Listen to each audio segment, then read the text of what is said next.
ಅಧ್ಯಾಯ 2 ವರ್ಗೀಕರಣ ಕಲಿಕಾಫಲ 2.3 ಪ್ರಾಣಿಗಳ ಆವಾಸ ಮತ್ತು ಅವುಗಳ ದೇಹದ ಮೇಲಿನ ಹೊರಹೊದಿಕೆ ಆಧಾರದ ಮೇಲೆ ವರ್ಗೀಕರಿಸುವುದು. ನಿಮ್ಮ ಸುತ್ತಮುತ್ತಲ ಹಲವಾರು ಪ್ರಾಣಿಗಳನ್ನು ನೀವು ನೋಡುತ್ತೀರಿ. ಅವು ಯಾವ್ಯಾವು?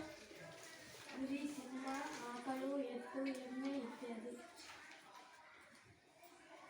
ಬೆಕ್ಕು, ನಾಯಿ.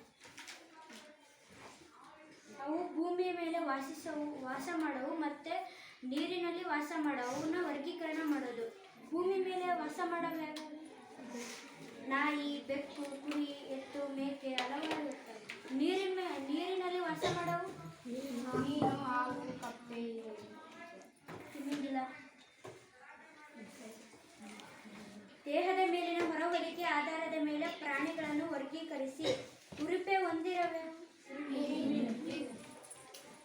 ಚಿಪ್ಪು ಹೊಂದಿರುವ?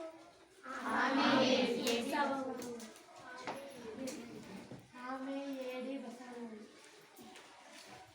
ತುಪ್ಪಳ ಹೊಂದಿರುವ?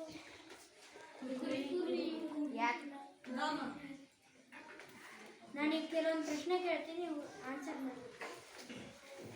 ಆವಾಸ ಎಂದರೇನು? ನಾವು ವಾಸಿಸುವ ಸ್ಥಳಕ್ಕೆ ಆವಾಸ ಅಂತೀವಿ. ಭೂ ಆವಾಸ ಎಂದರೇನು? ಭೂಮಿಯ ಮೇಲೆ ವಾಸಿಸುವ ಪ್ರಾಣಿಗಳ ಅಥವಾ ಪಕ್ಷಿಗಳ ವಾಸಿಸುವ ಸ್ಥಳಕ್ಕೆ ಭೂ ಆವಾಸ ಎನ್ನುವುದು. ಜಲ ಆವಾಸ ಎಂದರೇನು? ನೀರಿನಲ್ಲಿ ವಾಸಿಸುವ ಪ್ರಾಣಿಗಳನ್ನು ಜಲ. ಪ್ರಾಣಿಗಳ ದೇಹದ ಮೇಲಿನ ಚಿಪ್ಪುಗಳು ಯಾವುದರಿಂದ ಮಾಡಲ್ಪಟ್ಟಿವೆ ಮತ್ತು ಅವು ಪ್ರಾಣಿಗಳಿಗೆ ಹೇಗೆ ಸಹಾಯ ಮಾಡುತ್ತವೆ? ಕ್ಯಾಲ್ಸಿಯಂನಿಂದ ಮಾಡಲ್ಪಟ್ಟಿರ್ತವೆ. ಅವು ಏನಾದರೂ ಅಪಾಯ ಆದರೆ ರಕ್ಷಣೆ ಮಾಡ್ಕೊಳಕ್ಕೋಸ್ಕರ ಇರ್ತವೆ.